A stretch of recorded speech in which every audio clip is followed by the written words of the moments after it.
Hi, I'm Limor Schafman here for Innovation Network at World Future Society 2016, and with me is Christopher Bishop. Thank you so much for joining us. I'm delighted to be here. Thanks for inviting me. So you're going to be speaking tomorrow about the workplace of the future and the jobs of the future, and how do we prepare for them today when we have no idea what they're going to be, and yet they're coming right around the corner. So what is your basic premise? Well, so I've had 7 careers so far in 40 years, since graduating from college with a degree in German literature. 6 months later, I was on the road touring with a rock band. I worked at IBM for a while. I was in the jingle business in New York for a while. I've just finished a stint at a boutique HR consulting firm in New York called Future Workplace. And I'm now speaking and consulting about what kinds of jobs kids are going to have in the future. So my talk tomorrow here at the event is titled, How to Be Successful at Jobs That Don't Exist Yet.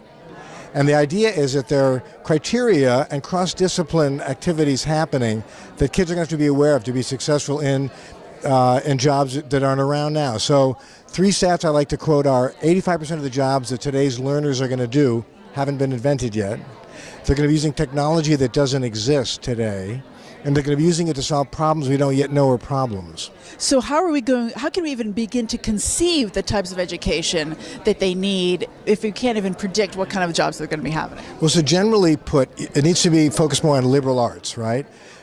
Topics around creative problem solving, being resourceful and resilient, being able to understand across disciplines, how they interconnect, knowing what corporate legal's doing if you're in a marketing role, or what the ops person's challenges are compared to the biz dev person, and also aware of your role as a global citizen, that you're working with and competing against people from all over the world now. The world is flat. It's a brand new model. We're going to be doing things cross-border. So it's one thing, we're not going to be just working ourselves, right? We're probably going to be worldwide teams that will be working together. So how are we going to address that as well? Yeah, so that's already going on to some degree. So I spent 15 years at IBM working with teams that included members from Australia, in Russia, and India, in California. I was based in New York. So that model, fortunately, already exists. But what's going to happen is, and you'll see it in this exhibit space nearby, there's something called the Microsoft HoloLens, which is augmented reality, which overlays data, information, and allows modeling in real time using this projection device, this holographic device, and also Oculus Rift, which Facebook bought for like $2 billion a couple of years ago.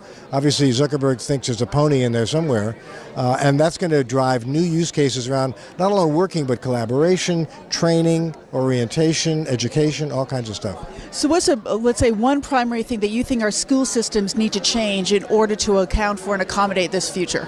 They need to encourage people to think across disciplines. So I spoke at a school in upstate New York recently that teaches all project-based cross-discipline learning. So, for example, they're taking a class that combines mechanical engineering and history. They're building a bridge in the context of what role it played in the Civil War, in a city in the Civil War. So bigger picture thinking about how disciplines connect and interact. And that's going to be going on in the workplace, more and more.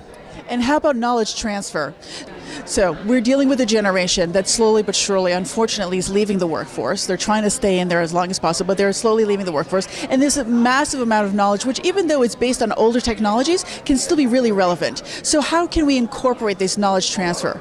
Well, that's a challenge for sure, but there are now tools to capture this kind of information. So building communities at corporations. Companies are using tools like enterprise social networks, which is basically like Facebook behind the firewall, which allows for collaboration and innovation and discussion using tools like wikis and blog posts. So get workers who are, say, getting ready to leave or transition into a, retirement mode or another career to share their information with the community so that tacit knowledge gets captured and gets part of sort of the jungle information.